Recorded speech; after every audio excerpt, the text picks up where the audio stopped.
Demand क्या होती है? आप डिमांड से आपको क्या समझ में आता है कि आप सोचो, सपोज़ करो हमें जैसे कि ये आईफ़ोन 17 प्रो मैक्स है। हमें ये मोबाइल अच्छा लगता है, ठीक है? अभी ट्रेंडिंग में भी था। लेकिन अब हमें अच्छा लगता है वो अलग बात है, लेकिन क्या हमारे पास बजट है उसको लेने का? नहीं है। हमारे पास ये फ़ोन लेने का बजट नहीं है, तो ये क्या होगा, ये डिमांड नहीं होगी, ठीक है? सपोज़ हमें पिज़्ज़ा खाना है, हमें पिज़्ज़ा खाने का मन है हमें पिज़्ज़ा खाने का, हमारी इच्छा है कि हमें पिज़्ज़ा खाना है, लेकिन प्रॉब्लम क्या है? हमारे पास पैसा नहीं है, या हमारे पास पैसा है लेकिन हम वो पैसा पिज़्ज़ा में खर्च करना नहीं चाह रहे हैं। तो क्या हुई, वो हमारी डिमांड नहीं होती है, ठीक है? डिमांड का मतलब ये नहीं होता है कि हमारा कोई चीज़ खाने का मन कर रहा है या हमें कोई चीज़ परचेज़ करनी है। मन कर रहा है और करने में फ़र्क होता है ना, ठीक है? हमारा मन तो बहुत सारी चीज़ों का करता है, लेकिन हम करते हो ही हैं। अब जो हमारे बजट के हिसाब से हो या जिस पे हमें लगता है कि हाँ, हमें इस चीज़ पे हमें पैसा खर्च करना चाहिए, तो हम उस चीज़ पे पैसा खर्च करते। तो बेसिकली डिमांड क्या हो गई कि जब हम कोई भी चीज़, कोई भी कमोडिटी, कोई भी प्रोडक्ट को हम परचेज़ करते हैं, ठीक है? उसे परचेज़ करते हैं मतलब हमारी डिज़ायर भी है उसे परचेज़ करने की, और साथ ही साथ हमारी एबिलिटी भी है कि हम उसको कि मतलब कि आप इतनी अमाउंट पे कर सकते हो उसके लिए।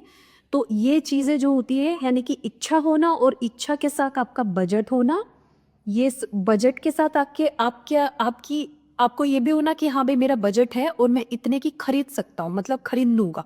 कई बार क्या होता है, हमारे पास बजट होता है, कोई भी चीज़ हमें परचेज़ करनी है, उसके लिए हमारे पास पैसा भी होगा, लेकिन हम सोचेंगे अरे यार हमें वो चीज़ नहीं खरीदनी है, छोड़ो यार इस पे काहे क्यों पैसे वेस्ट करना। पैसा है हमारे पास लेकिन हमने खर्च नहीं किया उस चीज़ पर पैसा।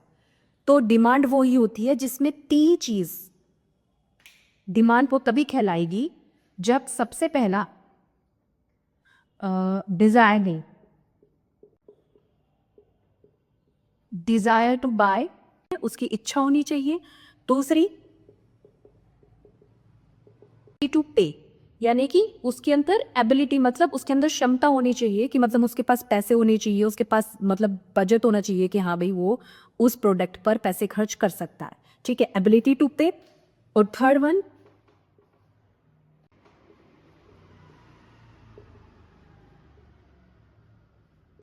विलिंगनेस टू स्पेंड, यानी कि हमारे पास हमें ये जब ये तीनों चीज़ें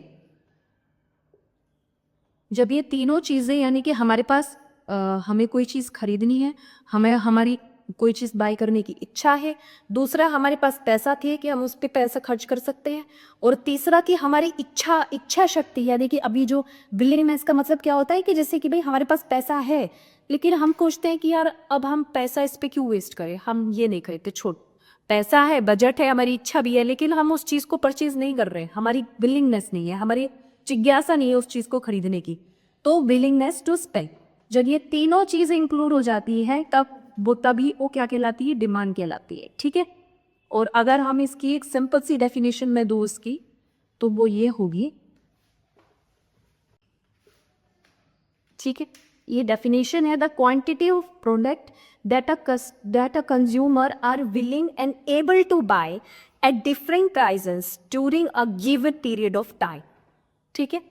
मतलब जब भी हमारी जो क्वांटिटी ऑफ प्रोडक्ट जो भी कंज्यूमर खरीदना चाहता है, are willing and able to buy, मतलब उसकी इच्छा भी है और उसके पास क्षमता भी है कि वो उस चीज़ को खरीद सके एट डिफरेंट प्राइस, यानी कि अलग अलग प्राइसेस थे, ज़रूरी नहीं कि एक ही प्राइस पे किसी और प्राइस पे भी, मतलब हर जगह का अलग अलग प्राइसेस होता है, by different prices during a given period of time, ठीक है? ये डेफिनेशन किसकी हो गई, ये आपका क्या हो गया, डिमांड हो गया। देखो अब हमारा नेक्स्ट टॉपिक आता है लो ऑफ डिमांड।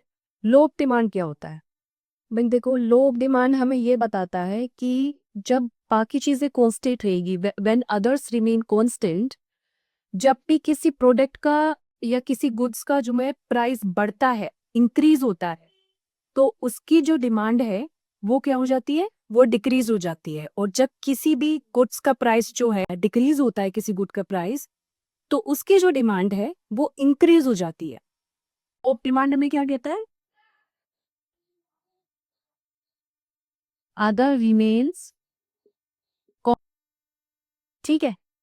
यानी कि लो ऑफ डिमांड हमें ये बताता है कि जब बाकी सब चीजें कांस्टेंट रहती है, उसमें क्या होता है, जब आपका प्राइस जो है किसी भी गुड्स का वो इंक्रीज होगा, तो आपकी जब डिमांड जो होगी वो डिक्रीज होगी।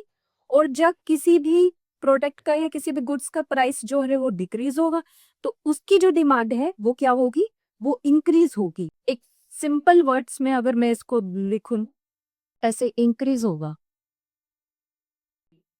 ये चीज आप, ये बहुत ही सिंपल सी वो है। बस इसमें आपको सिर्फ ये चीज याद रखनी है कि जब प्राइस बढ़ेगा, यानी कि ऊपर की तरफ जा रहा है एरो, यानी कि प्राइस जब इंक्रीज होगा, तो आपकी जो डिमांड क्या होगी, वो डिक्रीज होगी। और जब आपका जो प्राइस है वो डिक्रीज होगा, नीचे जा रहा है एरो, मतलब कि आपका प्राइस घट रहा है, तो आपकी डिमांड क्या होगी, वो इंक्रीज होगी। बेसिकली इनवर्स रिलेशनशिप कहते हैं, यानी कि नेगेटिव रिलेशनशिप है between the price and the quantity of goods. ठीक है, तो ये चीज आप याद रखना। लो ऑफ डिमांड में क्या होता है, जब भी आपका प्राइस बढ़ता है तो आपकी डिमांड क्या होती है, घटती है। और जब आपका प्राइस घटता है तो डिमांड क्या होगी, वो बढ़ेगी।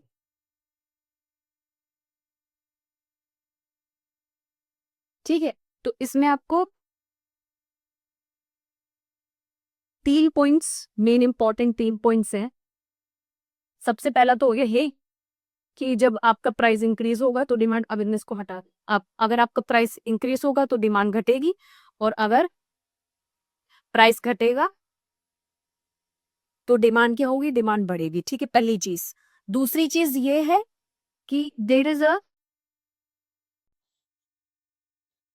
B2B प्राइस एंड, ठीक है, दूसरा पॉइंट क्या कहता है कि there is an inverse relationship between price and the quantity demand. And inverse यानी कि नेगेटिव रिलेशनशिप है, किसके बीच में, प्राइस और डिमांड के बीच में। क्योंकि भाई जब प्राइस घट रहा है तो डिमांड बढ़ रही है, और जब प्राइस बढ़ रहा है तो प्राइस घट रहा है तो डिमांड बढ़ रही है। तो उसका मतलब क्या हो गया, ये इनवर्स रिलेशनशिप हो गया between the price and the quantity demanded. दो चीज हो गई। तीसरी क्या होगी कि इसमें अदर्स चीज रिमेन्स कांस्टेंट होगी। अदर्स क्या होती है इसमें, अदर्स रिमेन कांस्टेंट। अदर्स क्या आते हैं, अदर्स में जैसे कि मैं आपको बताती हूँ,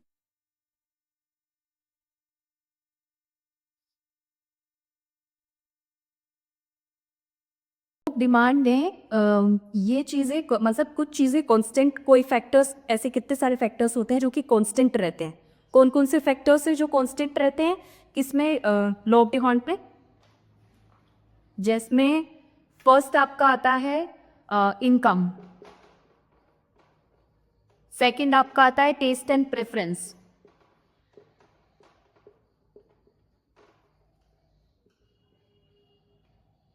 थर्ड आपका आता है फ्यूचर प्राइजेस।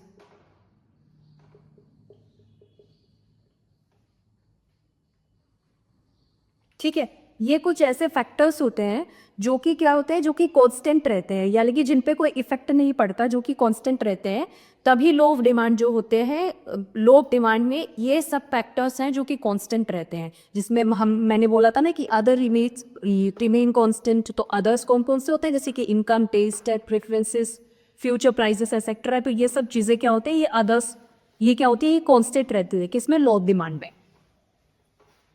इस टेबल में नीचे ये तो है प्राइस ऑफ आइसक्रीम, और ये है क्वांटिटी डिमांडेड। ठीक है, इसमें क्या है, प्राइस की आइसक्रीम का प्राइस पहले था 50, फिर 40 हुआ, फिर 30 हुआ, फिर 20 हुआ, फिर 10 तक हुआ। ठीक है, तो इसमें आप क्या डिफरेंस देखोगे, जब आपका जो प्राइस था आइसक्रीम का वो 50 रहा, तो इसमें जो क्वांटिटी जो थी, मतलब जो डिमांड थी वो 2 रही। लेकिन जैसे जैसे आप देख रहे हो कि नीचे इसमें जो है प्राइस घट रही। ठीक है, 50 40 30 20 10, यानी कि जो प्राइस ऑफ आइसक्रीम है वो घट रहे हैं, यानी कि वो डाउनवर्ड स्लोपिंग हो रहा है। ठीक है, प्राइस घट रहे हैं, तो आप देखोगे जो आइसक्रीम की जो डिमांड है वो क्या हो रही है, वो बढ़ रही है। यानी कि पहले जो दो दो थी उसकी क्वांटिटी, जब वो 40 पाया तो 4 हो गई, 30 पाया तो 6 हो गई, 20 पाया तो 8 हो गई, और 10 पाया तो 10 हो गई, यानी कि वो इंक्रीज हो रही है। ठीक है, तो आप क्या देख रहे हो कि जब भी क्या होता है कि किसी भी गुड्स का प्राइस जो होता है वो बढ़ता है तो डिमांड घटती है, और जब प्राइस घटता है तो डिमांड क्या होती है, उसकी बढ़ती है। ठीक है, तो ये जैसे टेबल है जिसमें प्राइस आपको ये दे दिया, इसमें डिमांड आपने दे दी, तो यानी कि क्या होगा, जो कर्व बनेगा, जो डिमांड का जो बनेगा वो डाउनवर्ड स्लोपिंग बनेगा। ठीक है, अब वो कैसे बनेगा वो बता देती हूँ। जैसे कि ये एरो से कंफ्यूज मत होना, ये एरो नीचे जा रहा है इसका मतलब क्या हो रहा है, प्राइस कम हो रहा है, और ये एरो ऊपर जा रहा है इसका मतलब क्या हो रहा है, बढ़ रही है डिमांड। ठीक है, तो घट रही है बढ़ी है, मैं उस हिसाब से ये चीज़ एक्सप्लेन कर रही हूँ इससे, तो इससे कंफ्यूज नहीं होना। ठीक है, जैसे ना यार ये मुझे हटाना पड़ेगा इसको।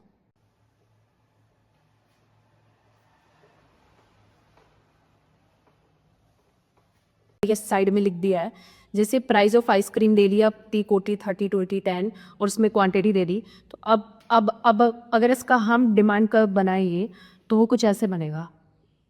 ये आपका क्या है, ये आपका है एक्स एक्सिस, और ये आपका क्या है, ये आपका है वाई एक्सिस। ठीक है, तो एक्स एक्सिस पे हमारी आएगी जो क्वांटिटी है वो, जैसे कि 2 4 6 8 और 10। ठीक है, और यहाँ पर आपका आएगा price of ice cream. Y axis पे आपका क्या आएगा, वाई एक्सिस पे आएगा आपका प्राइस ऑफ आइसक्रीम।